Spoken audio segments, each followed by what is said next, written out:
This podcast is recorded on the lands of the Wurundjeri people of the Kulin Nations. We pay our respects to the traditional custodians of this country and elders past and present. We extend our respects to any First Nations, Aboriginal and Torres Strait Islander people joining us today.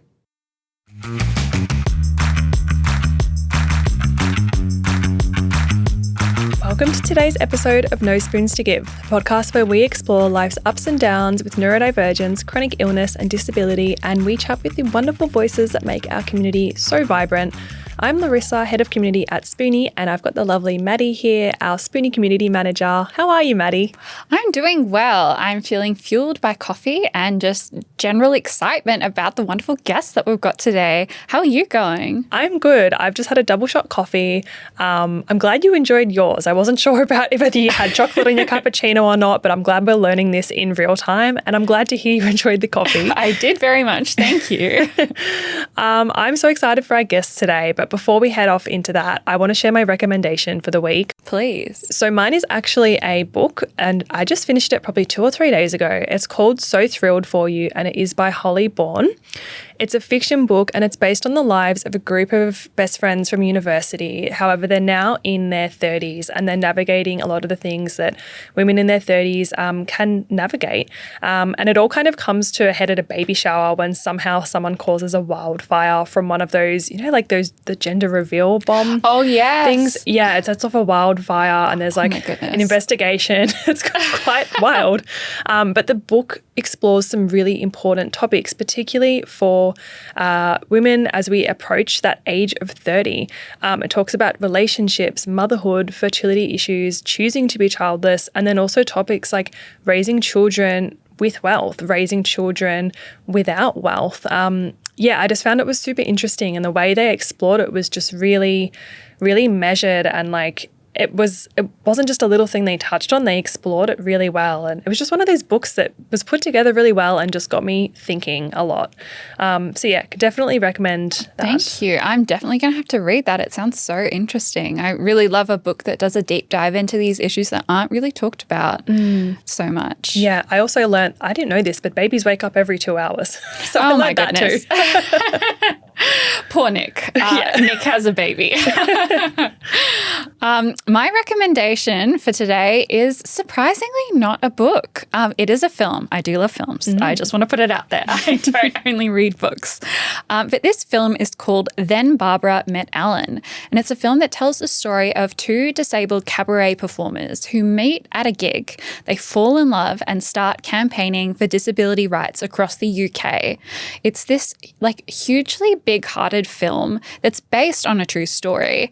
And it stars the incredible Ruth Madley, who is one of my favourite actors. And she absolutely just shines in this film.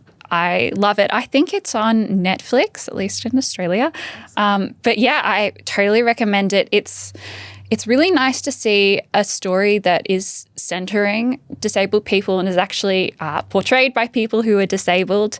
And it tells the story of some disability activists who, come on, we need more films and TV shows and stories about them, because they have really been the people to change how disability is perceived. And we need to give our thanks to them and to celebrate their stories. Absolutely. I'll definitely check that one out. That sounds incredible. And seeing disabled people get the representation they deserve in media is so powerful. So thank you for sharing that. Oh, my pleasure. Today we'll be chatting with Matt Brown all the way from Canada.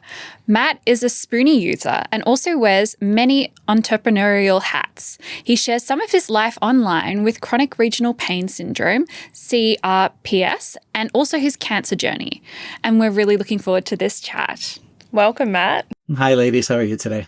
We're great. It's quite early here in Australia. What time is it over there at the moment? It's 7:15 p.m. Okay, that's a nice time. Yeah. Yeah, it's downtime now. That's good. Downtime is good. So, Matt, could you kick us off by telling us a little bit about yourself? So I have many different hats, like you said, that I've worn across my life. Essentially, my last 10 years of my life have really been where I've flourished and advocated based on really events that have happened in my own life. So at the age of 33, through a sports injury, I ended up breaking my leg in a pretty nasty fashion, which ended up leading, unfortunately, to what was a non-union break, which led to plate and screws and surgeries. And literally after a year and a half of fighting, of still living in an air cast and a boot and crutches and trying to figure out what the heck was going on, I was finally put down a path where we were able to determine, obviously, that something, yes, had occurred. And its big, ugly breath was the word CRPS, or complex regional pain syndrome. So along the way with my injury, I had done enough soft tissue damage and nerve damage that I actually ended up severing my sciatic nerve in my foot itself. And through the chronic pain loop that your brain ends up creating, when you have essentially a nerve cut the way that I had, the easiest way my doctors could explain it to me was it was like having phantom limb pain, but with still having your limb attached. So all of that constant brain feedback loop of your brain saying, I'm in pain, but your body saying, wait a second, but I've healed. But how am I still in pain?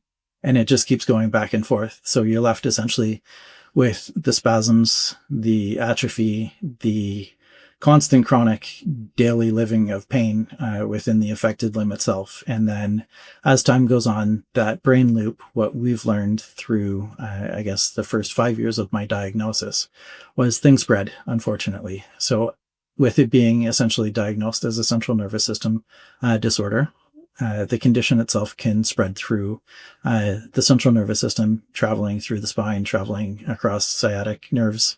So I now have what's actually termed referral pain. So my left side of my body now mimics the pain in my right side, but I'm left primarily with the atrophy on my right side of my body. So through all of that chaos and trying to live in my 30s, trying to understand how I was no longer an athlete to a certain degree, trying to figure out how to still be a young dad, how to try and be a career professional, how to still just be a friend to everyone. I was fighting a lot of my own battles, which unfortunately through, like I had led in our precursor, sometimes things get swept under the rug.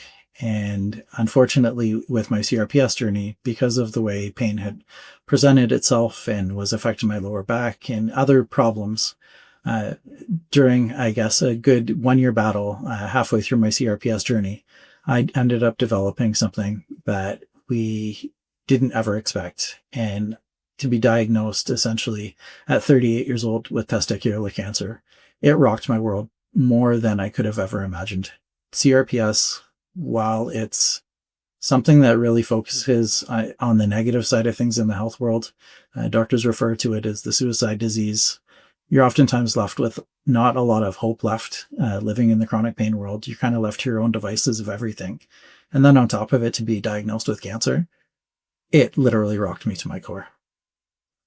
Part of that at 38 years old, I was ready for in a mindset that I had already fought myself so hard to get back uphill again to regain a life. So I knew that mentally I was going to be okay through a cancer battle. I just physically didn't know if my body was going to be able to handle it. Going through what I had already gone through with my atrophy and severe muscle wasting over a 5-year period, I really didn't know what was going to be next and how much worse things could be. There were things along the way that when I really introspectively look back, things like in 2019, being able to get a spinal cord stimulator installed, that absolutely changed my life. It helped me in a chronic pain setting where I could control my pain a little bit better. I could take myself off of Percocet and opioids. I could live more comfortably with technology at my side. So I knew I had devices to me. I just really didn't know what the next step was going to be, because there's the question always of what happens if chemo comes into play? What happens if radiation comes into play? How much worse does that make it on an already frail and chronically riddled body, essentially, in itself? And it raised a lot of questions, things that I didn't touch in our email when I responded back to you guys.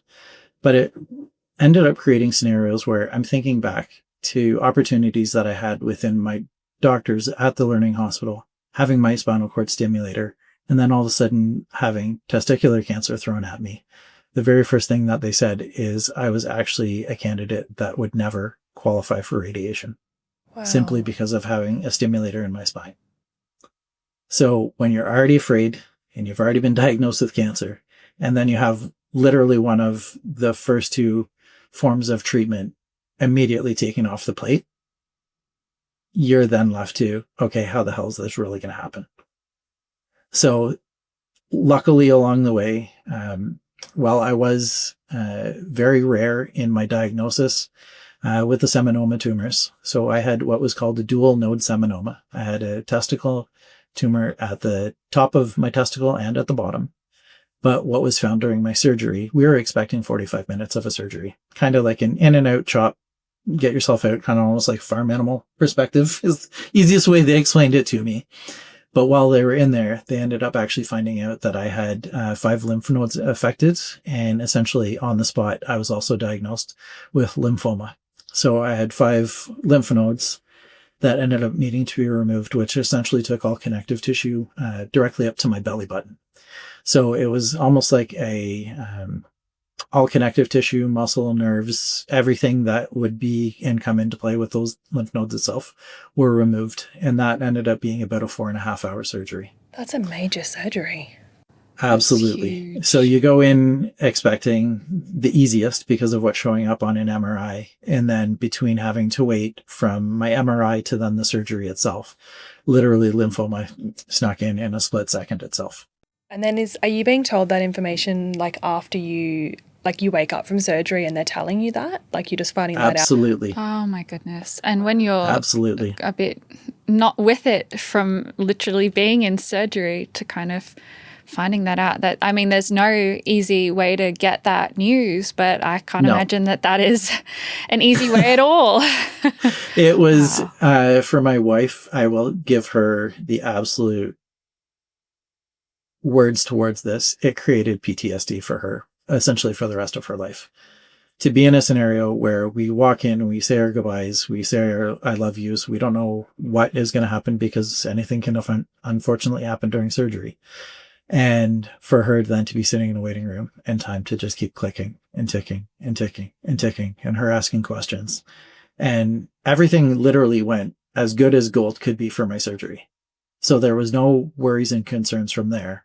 But when they told her we found more cancer and we're taking it out, that is when it finally hit her. Like, holy crap, like this is actually happening.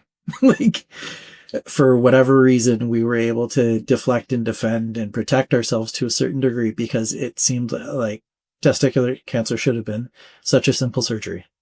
And then essentially to come out of everything and me to wake up hours later and literally have no idea what's happening other than my stomach's hurting. I wake up from surgery and I'm like, but I didn't have surgery on my stomach. And they're like, oh, but you did. And I'm like, but what? Right. So you're waking up, you're talking with doctors, you're talking with nurses, you are a little hallucinating to a certain degree. They're throwing this new information at you. You're trying to process it all. Your spouse beside you is in absolute tears, learning essentially everything that happened at the surgery, same time as you. And it was a scenario where I'm glad I can talk through it. So much came out of it. There's so many side stories that led to other things.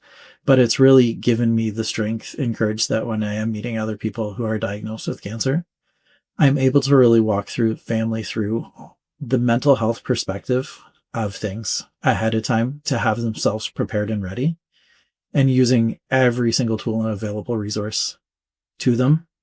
And don't be like Matt. And it's stupid to use myself in a verb, but just don't play the stupid thing like we did and laugh it off, assuming that everything was just going to be okay, because at the end of the day, you really don't know. And I had to learn it the hard way. And it was a very large wake-up call for me. Post-surgery, really recognizing how severe my case could have been, because essentially where the lymph nodes in the cancer had stopped itself, I'm literally centimeters away from my lungs. So unfortunately, most people in the dual cancer scenario, lymphoma tends to lead to larger things in the male body. And like I've learned along the way, a lot of males, like myself, push things off to the side. And they're like, oh, it's fine. I'll get to it. I'll get to the doctor when I can. It's okay. I have other things going on. It literally changed every single thing about me that day. Every single aspect of me, the way I speak about that to other people, and essentially how we have to take care of ourselves at the end of the day, because you never know how much time we really have kicking. Thank you so much for sharing that, and the way you also just shared it in so much detail, and bringing your spouse's experience into it, and just like encompassing that whole family experience and all the things you go through. Like, I've never been through a cancer diagnosis or had anyone close to me experience that, but I feel like the way you painted it is just really showing, you know, how devastating it is, and all of the different things that can happen when you go in for, you know, what they say is a straightforward surgery, then to come out with another diagnosis and a more severe diagnosis. That's thank you so much for being vulnerable with us and sharing thank that. you. Years ago, it came with tears. Years ago, it came with a lot of immediate and urgent therapy sessions needed after talking about it.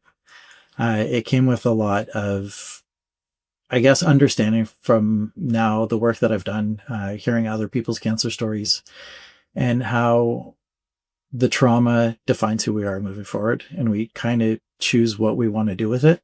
And it literally created an entirely new version of me that took everything I had ever learned in business, through friends, through family, through everything, to essentially just create a network of human beings that care and matter at the end of the day.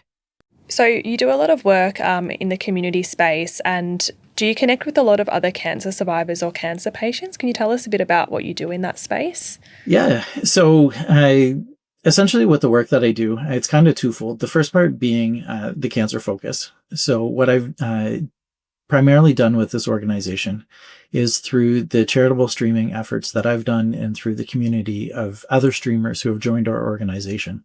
We charitably stream and talk about our daily lives. We do our thing on Kick and Twitch. And at the end of the day, we end up obviously talking about a charitable message or drive, or an overall organization or cause or mission. And for myself, essentially, the funds that we create as streamers through the organization end up turning and paying for what we essentially just term, it's a personal care bag. So we have two leading partnerships with cancer hospitals in the Toronto area. And essentially any new cancer patient that walks through their doors the very first time, they're introduced obviously to a cancer ward, hospital setting, everything. The first thing that they're met with is actually a support bag from our organization, which has super small, memorable things in it. You're going into a hospital. Sometimes you're going to forget a toothbrush. You're going to forget chapstick. You're going to forget hand lotion. You're going to forget antiseptic wipes. All of those smaller things we put together with an activity book, reading book. For the children's bags that we create, we're actually partnered with a dear friend of mine who's a children's author, and we put in her books into the bag as well. So we give something for the parents to read to their kids if it's a longer hospital stay, or if it's adults or young teens, they get appropriate bags to them as well. And essentially it's to really offset and give them, really, if they're about to be entered into the hospital for a stay itself, most of the times it's those small things that people forget. And we just want to really let people know, like, I've been there. I was that person. Other people have got your back too. And it doesn't always have to be about your everyday support perspective of having a group come together, sit in a group setting, talk about what they need, they want, life, everything. It's not really in that perspective. We do the personal care bags behind the scenes, and that all comes from the charitable streaming that we do. And then the second aspect that I do as the CEO, and I guess the face of the company itself, is I've traveled across the United States and Canada. I've held now 8 different public events across New Jersey, Los Angeles, Kansas City, and Toronto, and then up where our cottage is located. I've partnered with smaller organizations that are LGBTQ forward to be able to essentially bring gaming to their network of people. I've never cast anyone off to the side in any way, shape, or form in my entire life. And they are people that equally needed as much happiness through gaming as I did through my cancer career. So I started to branch out and offer support to other essentially factions of life that I see in different guilds of life that I get to operate in. And the second piece, really outside of the LGBTQ front of me operating gaming for them, is working within the chronic pain space. People within the Spoony world may actually know a company called Abilities Expo, and I've partnered with them in the past and been able to run gaming events at their expos, which really focus primarily on adaptive gaming. So what I've experienced along the way through the cancer battle and the LGBTQ front is, like most, I'm an adaptive wheelchair user in the Spoony world. I understand what it's like sometimes to have the hidden invisible illness. And most kids are so endearing and so open about things, but their parents are the ones sometimes holding them back and are shy because they themselves have a special need in regards to adaptive controllers. So it's something I know we had talked a little bit, again, through the email itself and really what the adaptive setting is. So I'm sure we'll get into that a little bit later on itself, right? But it's given me the opportunity to create outside of the two cancer hospitals itself. It's allowed me through social media to create personal one-on-one connections with other cancer, essentially warriors and survivors. And last year, we took it upon ourselves to actually start creating larger postal boxes that we could actually ship from my space, my gaming space, to direct to home to them. So instead of being able to provide a small little personalized bag at a hospital setting, we were able to actually send out another cancer survivor last year. Our largest box went out weighing almost 17 pounds of goods. And that was donation from businesses, hotels, small independent craft owners. And then on top of everything else, my mom knitting her a blanket to give her something warm while she was going through chemotherapy. Right. So it's really grown in its scope and what it can be. And the biggest thing that it really gave me the opportunity was to be able to obviously champion my cause to the bigger population of people with cancer, but then be able to really mold my own voice in the gaming community to understand and show other gamers what a charitable organization can truly be in a gaming scenario and what it gives back to the end user. So each of the people that essentially make a donation through when I'm streaming online, if they know it's going to a specific person in the end, essentially my sign off to the public is really showing the receipts of every single last dollar value of what gets spent to go into that personal care bag back to the patient itself. So I then usually take a plain white t-shirt with our company logo on it. And then I, on behalf of all the streamers and all of the public members that make a donation, I actually write off on the back of the shirt itself. And then when it goes to that cancer warrior, they know that these are all the people that are now, sure, it's my business's army of people, but it's now individualized to that person.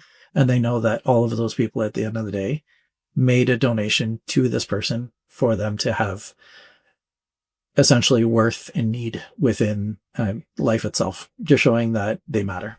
That is so beautiful. And I love the idea of those personal care bags. Like, I imagine, like, you know, going into hospital is such a scary time and having a confronting diagnosis, to have something like that, but not only from people with lived experience and making it so personalized, just having that knowledge that, like, hey, we've been through what you're about to go through. We've got your back.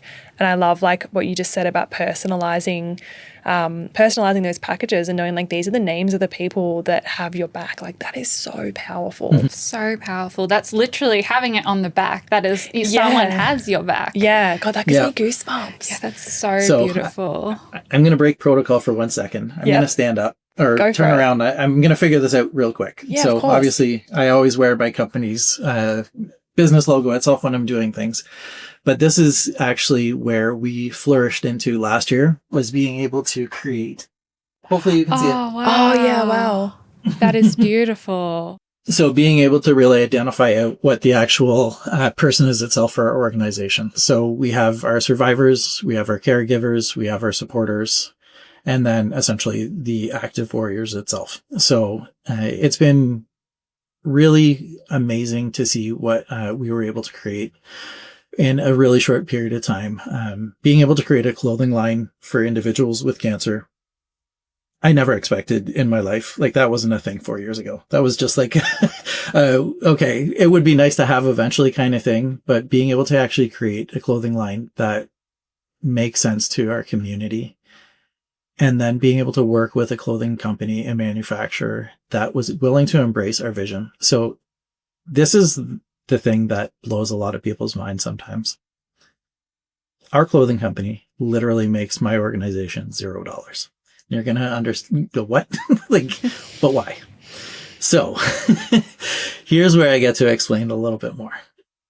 Essentially, through the clothing line and the partnership that we've created, the margin dollars that are made on the actual individual items of clothing itself, we make about a 35% margin. That 35% margin, so on a $1 clothing, that's your 35 cents that we make. That 35 cents we collect quarterly with our clothing manufacturer.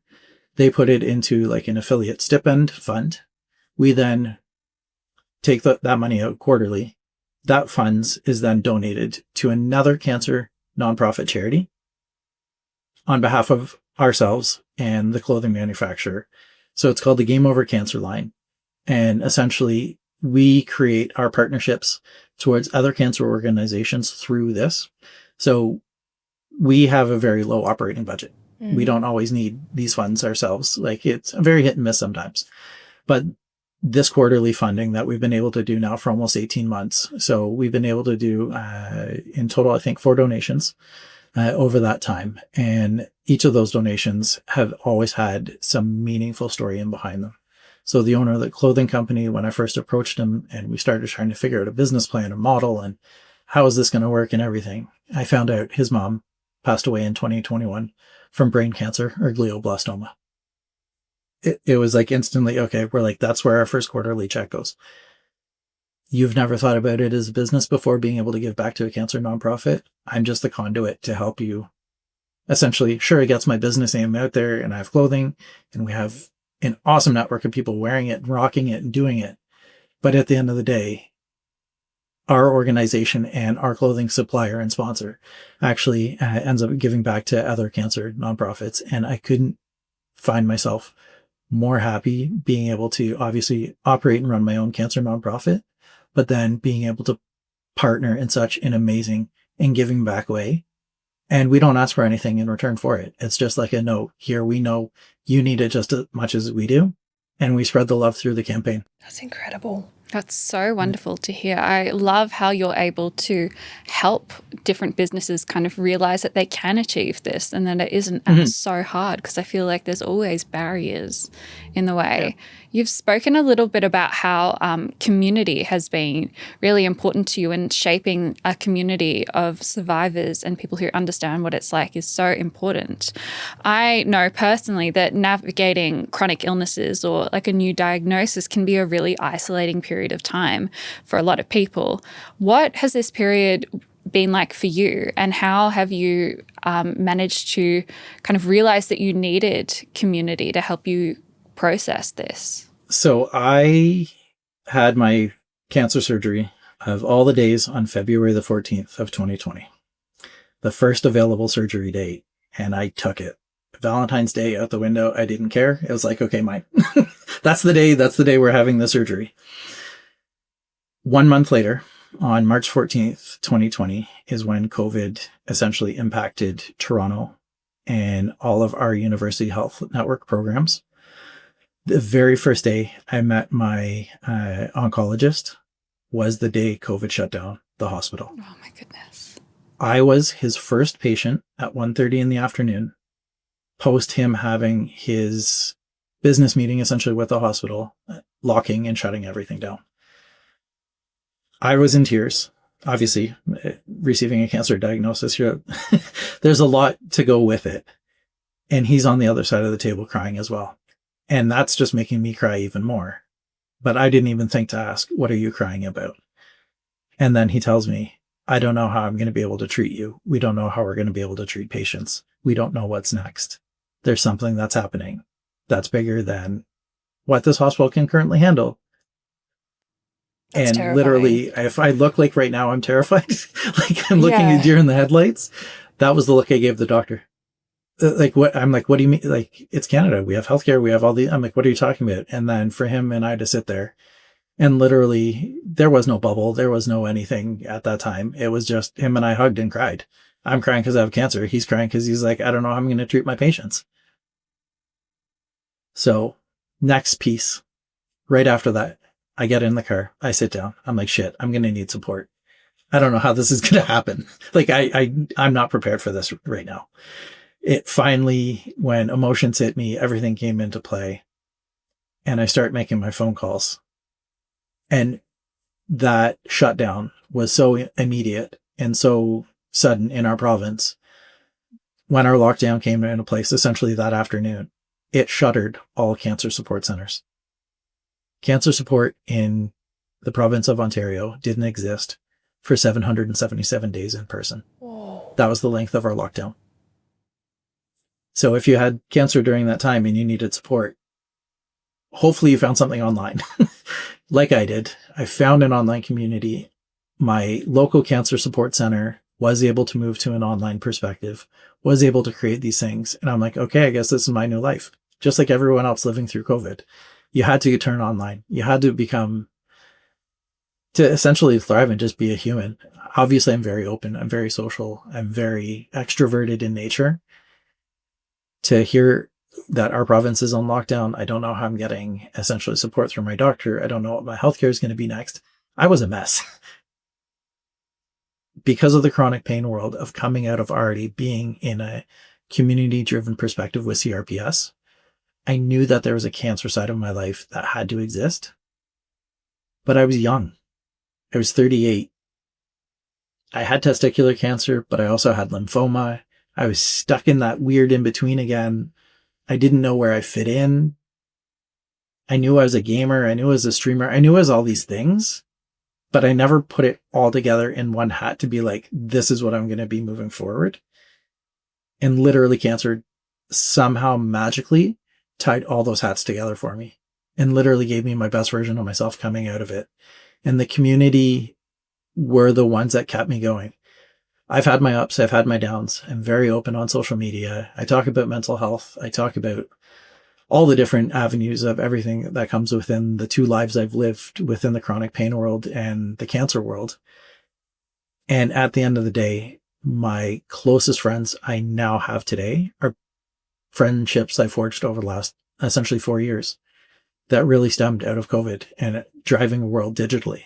And it allowed me to realize that, sure, I could have a smaller business, but I could impact North America. I could impact globally. I could do all these things still from the comfort of my own home. And I never realized how much that was going to actually have a key play in my own life living with my disabilities. Because when I'm tired, I'm tired. I'm sorry. It's just, it is what it is. There's a level as a Spoony that we hit that we know we just need quiet. We need downtime. We need our comfort of our own space. Essentially, the social battery's done. And I hit that spot every once in a while. But my community are the ones that always recharge my batteries. They're the ones to wake me up in the morning. They're the ones who send me a random message when I didn't even realize I needed it the most. They're the ones who give me the smiles on my face. And at the beginning, when I thought of like what an army was and what a community could be and what these people would be, I didn't realize I'd be able to call every single one of them at the end of the day, either their governmental full name, being literally one of my best friends, or whatever their online streamer moniker handle happened to be.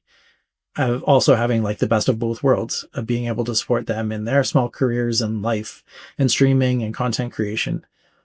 But then at the same time, having like content and what it could be and all these different things people send to me on a regular basis. So when I go quiet, my community knows something's up. Just like most. You revert a little bit online and all of a sudden the world's like, hey, where'd they go? Like, wait a second. And you're like, hey, I'm still here. I just need a second. Like, I'm human too. Like, I can't always keep it going and stuff, right?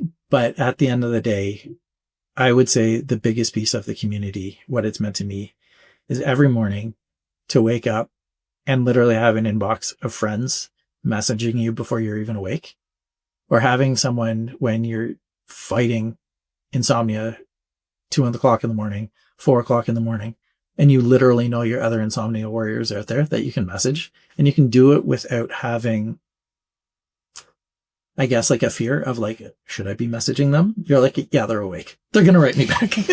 And you just know instinctively because you've been through it all together. You've talked so openly about things, and it's really allowed me to just operate as a better person. I would say the community aspect has allowed me to understand what other people's wants and needs are. And it's really let me listen to what their wishes are. And then I just try and adapt and tailor to myself to kind of help everyone at the end of the day. Hey Maddie, I want to talk about something that's been a total game changer for the neurodivergent, chronically ill and disabled community. Oh, you mean Spoony? I do, but today I want to focus on one of their standout features, the journal for symptom tracking. Whether you're managing flare-ups, trying to spot patterns, or just need a space to unload your thoughts, Spoony's journal is a tool you didn't know you needed. And it's so easy to use. You can track how you're feeling day to day, jot down notes about your symptoms, and even tag triggers or treatments to see what's working and what's not. Over time, it helps you make sense of what might otherwise feel totally random. Plus, you don't have to worry about ever feeling judged. It's private, secure, and designed with empathy in mind. It's like having a health diary that gets you. Honestly, it's perfect if you're looking to take charge of your health while staying in tune with yourself. So, if you're ready to track your symptoms, find patterns, and gain some real insight into your health, download Spoony now and check out their journal feature. It's a little extra support in your pocket right when you need it most. Spoony. It's more than just an app. It's your safe, stigma-free space for friends, support, and now powerful tools like symptom tracking. You can download it in the App Store or Google Play and try it for free today. I feel like you just described the Spoony community so well. Like, it's so true. Like, the Spoony community is just like not just on Spoony, but like the wider Spoony community. It's such a beautiful community, like especially like that whole thing about insomnia and being up with pain or just being up because you're up. Like, we see that so much in our community too, like people just being like, hey, is anyone up? And you don't feel awkward messaging people. Like, as you said, you know they're up and you know they get it, and it's just a really beautiful community. I want to ask you a question about gaming. So Maddie and I are not gamers. For anyone else, maybe. We have so many gamers on Spoony though. When I say like so many, there's a lot. And I feel like they'll really love to hear from you. For the non-gamers out here like Maddie and I, when you talk about adaptive gaming, what does that mean? So adaptive gaming to myself is gaming outside of using your traditional mouse and keyboard on a computer or using a controller setting on a console system. There are controllers that have been manufactured by third-party and by first-party developers.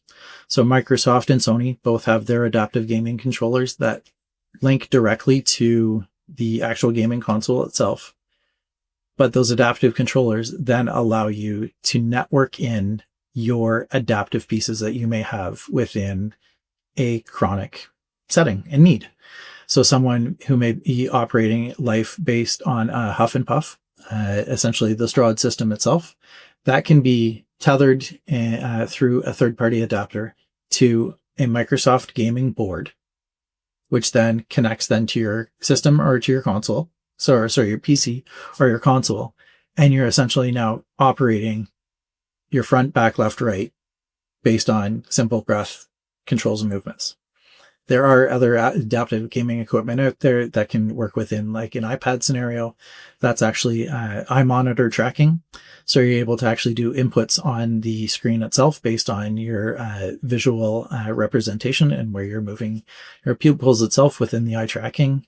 And then it comes down to things through third-party companies. There's a few out there that actually do independent 3D molding and modeling and printing of actual conformed controllers. So if you're a player that can't actually do your thumbstick controls itself, but you're able to operate from a powered wheelchair perspective, if you have a joystick where you can still actually have wrist dexterity and movement, that controller, that's essentially your left and right and forward and back. Essentially, if you can control that on a powered wheelchair, it's the same adaptive controls to a video game setting itself. So it's essentially still, you're creating movement of the character in the game, or responding to the game's prompts or whatever with actual technology that's built for our community. So we have things like the adaptive gaming controller. It's actually about the size of a standard keyboard. It's flat, but it has two very, very large buttons on the front of it. So for individuals who are smaller dexterity or may not be able to actually operate smaller buttons on a controller anymore, Microsoft specifically created a controller where it's looks like a 1980s Nintendo controller, just exploded really big. So you got really big buttons on the front of it. It can't be missed. Generally, gaming itself, when I'm operating in an adaptive setting, I'm usually using Sony's controllers or Microsoft's controllers. And then I'm using a slew of third-party adaptive equipment to be able to tailor the experience to the actual, losing an earbud, sorry, to the actual gamer itself. So I'll sit with the gamer or I'll sit with the parents and I'll identify what their movement need is or what their capacity is for being able to function in like a regular gaming setting. And then I use a website that's partnered to us called Taming Gaming. And they have a list of over 2,000 video games that have actually been tested by parents in the community who are adaptive gamers or living with a disability itself. So you can actually narrow it down to if you're one-arm amputee, if you operate and play with your feet, if you're a Huff and Puff system user, whatever your actual physical input is, you put into the website itself. You put in your age and then essentially what genre of game you're looking to play in, and it'll actually spit back out what the top recommended games are for adaptive gamers. Wow. That is fantastic. So Yeah.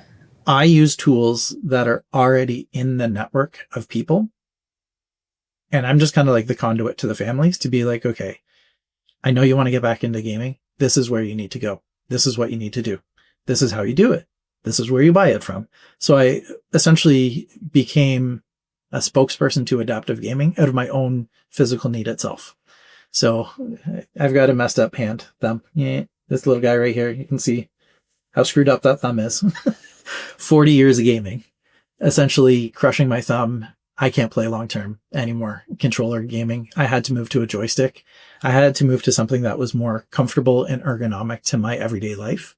Because if I wanted to still continue streaming and gaming and doing all those things, I couldn't just do it for 45 minutes. I'd have to do it for multiple hours, multiple sit-down hours. So I had to create actually originally, my original intention was just something so I could game and make income. Not to the fact that I was now going to be a spokesperson for other companies talking about their equipment, how to actually partner and get 3D printed equipment into their hands, who they need to talk to, what other gaming organizations exist, how to be able to apply for grants and funding, to be able to sometimes to offset. I've even gone as far as having conversations with occupational therapists at the Abilities Expo, because that's their first thing when they see gaming. They want to know, how do I bring it to my patients? Because while you may not be a standard console gamer, if you can go back at least 15 years and go back to Wii Bowling from Nintendo. I remember that. Yeah. That was a good game. That is literally the number one game that I generally tell people, physical therapists and occupational therapists, to start with. It's low impact. It's fun. It gets you moving. I've had 88-year-old women learn how to pick up Wii Bowling simply because of their occupational therapist. So it's fun that I get to explain gaming in a different light than your everyday basis and how it can be used as tools in a career, how it can be used as tools within a patient setting. And then at the end of the day, video gaming to me, it drops down barriers that never existed before. When you have someone who may be a quadriplegic, and I'll go back to the Huff and Puff system again, to put them in a video game system now where they can comfortably and confidently control themselves based on technology that they're already using. There's not a big learning curve to it because they have it already in their life, but it gives them a scenario of freedom in a video game world. The freedom of feeling what it's like to run again, to jump again, to swim again, to be part of an environment and to interact on an everyday basis. While there's an escape aspect to it and enjoyment of a video game life, there's so much more that I've learned from other adaptive gamers about what video gaming truly means to them and what it gives them back in their life. And I just try my best now to be able to give that same sort of aspect towards everything. So my last, to think back, my last public event, last July was in LA itself. And it was for an exclusive event to younger individuals that are wheelchair bound, exclusively full-time basis. It's put on by an absolutely amazing community of people with the Rolettes experience. And I was able to provide gaming to the families and to the girls last year. And that was my biggest, I would say, confident growth aspect of it. Because A, it's hard enough to be a video gamer. B, it's extremely difficult when you're a disabled video gamer. And now layer on top of it the sexism within, unfortunately, the video game industry. And to be a women gamer on top of that, it's like, holy, how many X's can you throw in front of a barrier to a gamer wanting to enter the world? And I last year sat and spent 5 days with families inside and out in LA. Absolutely beautiful setting, wonderful hotel, but the families made that event through and through because they wanted to change it for their 8-year-old daughter, their 10-year-old daughter. They wanted to play Mario Kart with them again. They realized that there's already in Mario Kart 8, there's adaptive gameplay already in the game. It's in the pause setting. No one tells you. Wow, that is simple so things, valuable. Right? So just small little call outs in everyday life. I'm like, hey, do you guys have a Switch at home? They're like, yeah. I'm like, do you have Mario Kart? They're like, yeah. I'm like, hey, did you know? And they're like, what? And then within 30 seconds, I have a motion controlled controller in a girl's hand who's able to left hand control and is able to do this with the motion controls on the Switch and is now all of a sudden steering the controller left and right. Motion controls exist in our everyday world for absolutely amazing feats. And it seems really like video gaming on a forefront that no one actually expected. This untapped market of people just wanting to game again. And finally, the market is actually standing up. And PlayStation was the last one on the market last year to actually come out with their adaptive gaming controller. That is so interesting. Yeah. And like giving so many people access to a world that, you know, there's so many barriers in the real world and in the gaming world, but to be able to give someone that access and also, I'd imagine in certain gaming situations, be able to connect with community and like integrate and be part of that world is so special. I want to ask you one last question, Matt. If you had one piece of advice that you wish someone would have told you when you were first diagnosed with cancer, what would it be? I'm going to say this without crying. I hope at least. It's knowing to ask for help and knowing what your limitations are and knowing when and how tough things are going to be, that you have people around you, and just be truthful. The sugarcoating, I guess, sometimes that comes in regards to certain things. And like I said in the past about almost laughing it off to a certain degree.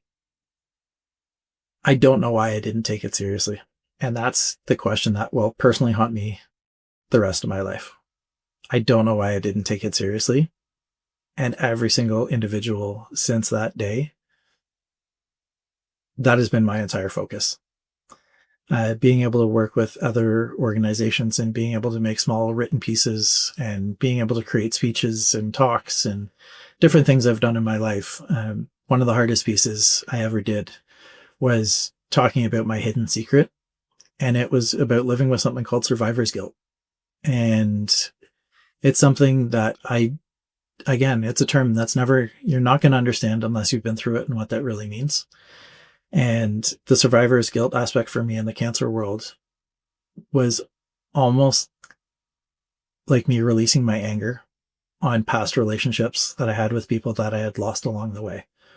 I had close family that had a really bad bout with rectal cancer and lung cancer and told us for the better part of a year that his treatments were going good, he was going good, life was going good, everything was great. And then he's dead. None of it was true. I had a friend do the same thing. I had a mentor who I looked up to for my first 2 years of my cancer battle, who ended up actually passing away from a rare case of male breast cancer itself. So being able to call these people and still know their phone numbers and have a recorded voicemail from them on my own, all of these different things, I had no idea how impactful they would have been. And I wish, and what I say to literally every person I've met since that's diagnosed with cancer, is never give up, and you got this. And don't be afraid to call. The call could be me. It could be a mental health hotline. It could be the hospital. It could be family. It could be friends. It could be a coworker. I'm like, but in a moment of crisis, you need to make that call because it will eat you up alive otherwise.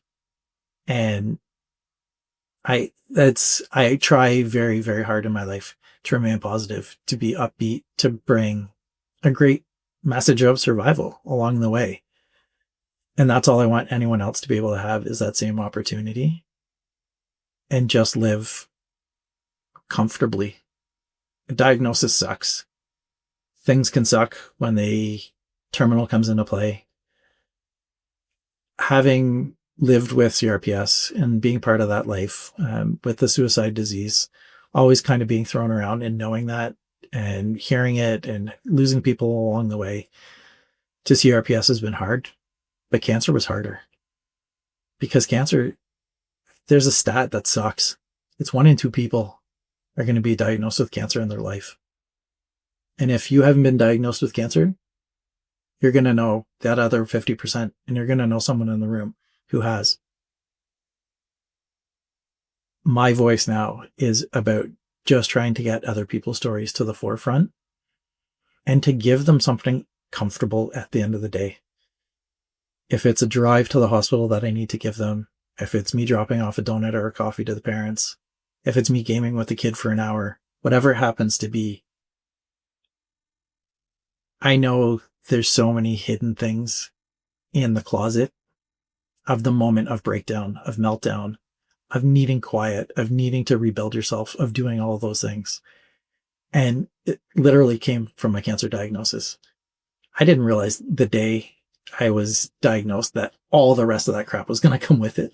I had no clue, right? I was young. I was naive. I was dumb. It's unfortunate the way I personally took it. And that's all I want anyone else at the end of the day, is to really understand that you can change it in a split second. It just took me a lot longer to get there.